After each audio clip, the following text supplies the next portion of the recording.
ছাড়া তোমার 200 ইঞ্চি দেখি নাও কত হচ্ছে।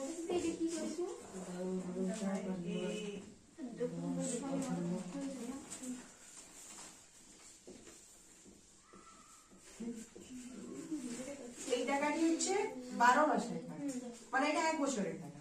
তাহলে আমি যদি গেল অতএব 1 বছরে বাড়ি ভাড়ার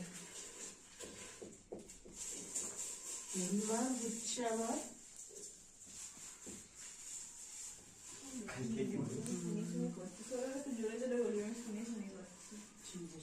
62,400 টাকা।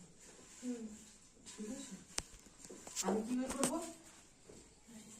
30 মানে যেটা রহমত চাইছে যে টাকাটা ধার নিয়েছিল, তার ধার নেওয়ার পর থেকে বাড়িটা তৈরি করতে 1 বছর সময় লাগিয়েছে। তাহলে মানে কত সময়ের মধ্যে বলে এসেছে, প্রশ্নটা হয়েছে কত সময় তিনি টাকাটা পরিশোধ করবেন।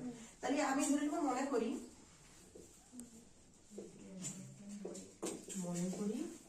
তিনি যে সময়টা ছিল তার থেকে 1 বছর কম বছরে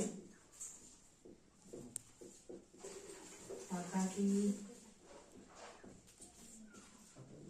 সুদ সহ পরিশোধ করবেন।